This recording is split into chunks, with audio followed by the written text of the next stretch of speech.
Last but not least, vocabulary. एक parting note vocabulary पर भी ज़रूरी था, क्योंकि वोकैबुलरी समथिंग जो कि जिससे मुतल्लिक बहुत से सवालात होते हैं, तैयारी शुरू करते हुए भी और तैयारी के दौरान भी। जनरली लोग ये समझते हैं कि शायद जीआरई टेस्ट सिर्फ आपकी वोकैबुलरी ही जांच रहा होता है, यानी उसका जो वर्बल वाला मॉड्यूल है, और अगर आप बहुत सारे अल्फाज का रट्टा मार लेंगे तो आपका टेस्ट वर्बल सेक्शन ए से हो जाएगा। और कुछ लोग इसके बिल्कुल बरक्स समझते हैं कि वोकैबुलरी का कोई रोल ही नहीं है।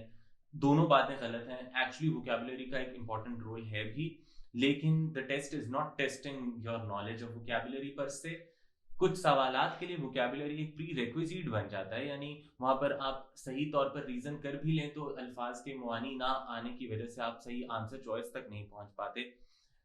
लेकिन बहरहाल टेस्ट कर आपकी रीजनिंग एबिलिटी ही टेस्ट रहा है।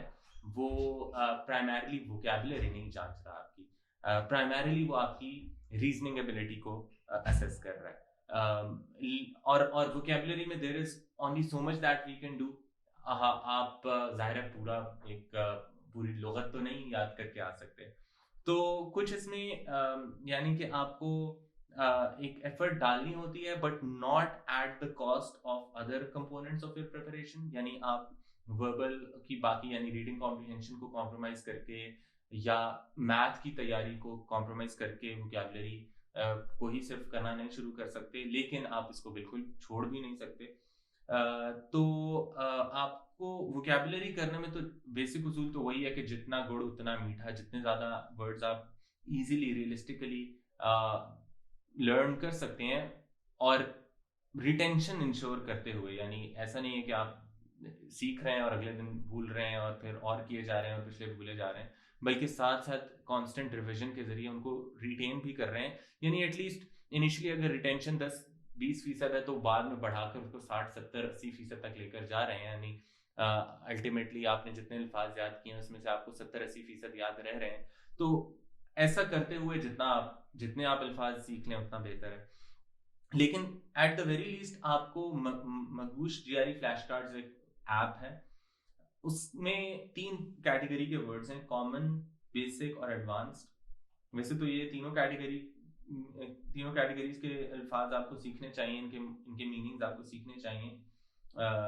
लेकिन एटलीस्ट इन 2 कैटेगरीज के अल्फाज आपको तो लाजमी, आई वुड हाईली रिकमेंड, आपको सीखने चाहिए, लर्न करने चाहिए।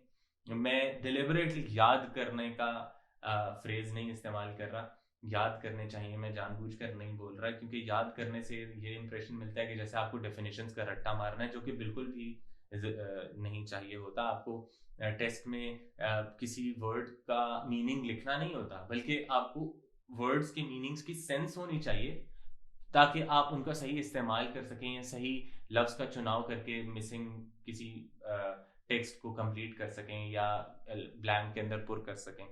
तो वो आप जिस तरह मर्जी उसका मीनिंग सीखें, वो आपके ऊपर है। आप बेशक उसको एक्चुअल डेफिनेशन की बजाय उसका उर्दू वाला वर्जन इक्विवेलेंट, अगर आपको उसका मीनिंग याद रखने में मदद करता है, उसका मीनिंग सीखने में मदद करता है, तो आप उर्दू का सहारा ले लें। या अगर आप उसकी कोई निमोनिक्स बनाना चाहते हैं तो आप निमोनिक्स का सहारा ले लें। आप कोई इमेजरी एसोसिएट करना चाहते हैं, कोई कॉमिक्स स्केचेस कोई ऐसी चीज बना के किसी पिक्चर के साथ एसोसिएट करना चाहते हैं और उससे मीनिंग ज्यादा बेहतर तौर पर आपके जहन पर नक्श हो सकता है, तो उस तरह कीजिए। लेकिन the goal is to get a sense of the meaning of the word, so that when you have to use that word, आपको एक अंदाजा हो कि ये किस तरह का मफहूम रखता है, किस तरह का मीनिंग रखता है ये वर्ड।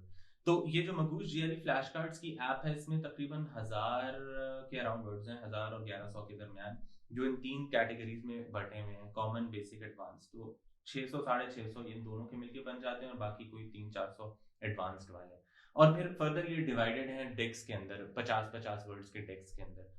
तो एटलीस्ट कॉमन बेसिक आपको करने चाहिए, एडवांस भी कर लें तो बहुत अच्छी बात है। इसमें साथ ही साथ हमारी अपनी जो ऐप है vocab.kivapro.com, उसमें भी यही वर्ड्स मौजूद हैं, और साथ नेमोनिक्स या इमेजेस और उर्दू तर्जमों के जरिए उसमें फर्दर जो है स्कैफोल्ड किया गया है। एक और बहुत ही हेल्पफुल वेब पेज है vocabulary.com के नाम से, जो कि इंतहाई उम्दा रिसोर्स है। यानी आप अल्फाज मगूश की ऐप से देख लें या वो क्यूबा प्रो की ऐप से देख लें, और उन अल्फाज को दोबारा vocabulary.com में एंटर करके लुकअप करें, और उनकी जो एक बहुत फन और बहुत इलस्ट्रेटिव किस्म की डेफिनेशंस भी नहीं कहना चाहिए, बहुत उम्दा एक्सप्लेनेशंस होती हैं और मिसालों के जरिए, और बहुत ही कुछ तो बहुत ही कॉमिक और फनी अंदाज में उन्होंने समझाई होती हैं, बहुत रिलेटेबल एग्जांपल्स के जरिए, और वो बहुत एक अच्छे तरीके से अल्फाज के मीनिंग्स को डिस्क्राइब करता है और उनको अलाइव कर देता है, उनमें जान भर देता है। तो वो vocabulary.com is an amazing resource. अगर आप उसके जरिए इन्हीं अल्फाज को सीखने में उसका सहारा लेते हैं, तो that is an amazing resource. एक इंपॉर्टेंट चीज ये है कि डोंट लेट योर वोकैबुलरी का जो टारगेट है या गोल है उसको पाइल अप ना होने दें, क्योंकि ये 1000-1100 वर्ड्स अगर आप 3 महीने तैयारी कर रहे हैं, और आप रोजाना आप अगर आपने 1100-1200 अल्फाज याद करने हैं, तो पर महीना अगर 3 महीने की तैयारी है तो 400 300 400 की एवरेज बनती है। तो उस हिसाब से पर डे 10 और 15 के दरमियान आपको अल्फाज सीखने होंगे। लेकिन अगर आप इसको पाइल अप होने देंगे और आखिर के 10 दिनों में अगर ये अल्फाज आपको करने पड़ जाएं, तो आपको पर डे 100 अल्फाज सीखने पड़ेंगे, जो कि फिर रिटेन रहेंगे ही नहीं। क्योंकि ये जो आप रोजाना के 10-12 भी देखते हैं, ये आपको बार बार कांस्टेंट इंटरवल्स पर दोबारा दोहराने पड़ते हैं। तो वो रिटेंशन इंश्योर करने के लिए जरूरी है कि आप इस टारगेट को पाइल अप ना होने दें, बल्कि साथ साथ कंसिस्टेंटली थोड़े थोड़े अल्फाज करके सीखें और उनको कांस्टेंट इंटरवल्स पर रिव्यू करें।